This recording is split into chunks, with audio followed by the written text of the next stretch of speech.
The Church of Santa Maria dell'Alto. That Church of Santa Maria dell'Alto is located between the 16th century Cristo al Monte Church and the Norman Castle. This was Peyton's mother church in historic times, and it thrusts its imperious volume at the top of an 18th century staircase that was the original means for reaching the district, built at the foot of the hill from the mid-16th century. The building was constructed in the late decades of the 12th century, commissioned by Grand Count Roger, perhaps using the structures of a previous church that had existed before the Arab occupation. It underwent significant modification in 1342 and was greatly rebuilt in the 15th century. Originally it faced the opposite direction to its current orientation, with the facade installed in what is now the back of the building, as documented by the traces of the portal and ancient openings visible at the back of the building. The same curving lines of the terrace facing the facade betrayed the curves of the original axis. It is quite probable that the church was turned around, a decision dictated by the fact that the settlement moved down to the plain below. In 1690, the erection of the architrave in one of the church's side windows, and that same year would appear to have seen that creation of the magnificent barrel vault, which replaced the original wooden span roof set on wooden trusses, supported by enormous sculptured wooden corbels that are now on display in the sacristy of the church.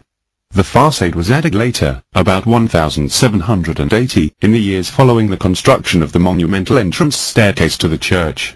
The plastering of the walls of this building was renewed only recently. The huge crown facade, characterized by a solemn, detached spatiality, is severely molded in a neoclassical trend.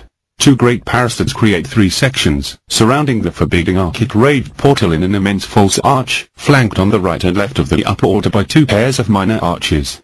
The impression is of absolutely methodical logic and structure. The interior is impressive, with the generous volumes of a basilica layout, a nave and two aisles, divided by two rows of massive pillars in lava ashlar that support sturdy round arches. Little survives of the church's original decoration. A peeling fresco in the baptistry, on the right of the entrance, depicting the baptism of Jesus, and the decorations in the chapel at the bottom of the right-hand aisle, with a fresco of the Agnus Dei at the center of the vault. Here there is a magnificent altarpiece reliquary set on glass, with a wooden sculpture of Christ crucified, 18th century. The left-hand chapel has frescoes at the center of the vault, with symbols of the Passion, and a handsome 1765 altar in mixed, intarsia of marble. In the past there were also the noteworthy collegiate chapter wooden stalls in the presbytery, carved with astonishing mastery with marvelous friezes and reliefs of saints and cherubs, dominated by a royal eagle, now seriously damaged by acts of vandalism.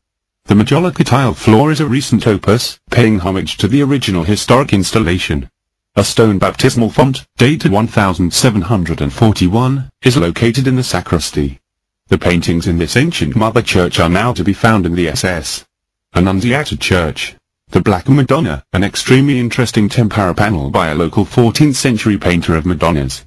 Our Lady of Shelter, 1584. A St. Peter enthroned, 16th century. Adoration of the Magi, opus by Salvatore Bellamar, 1621. A St. Nannino in Ecstasy, mid-17th century, a canvas donated to the mother church of his hometown in 1659 by Peyton's famous geographer G.B. Nicolosi.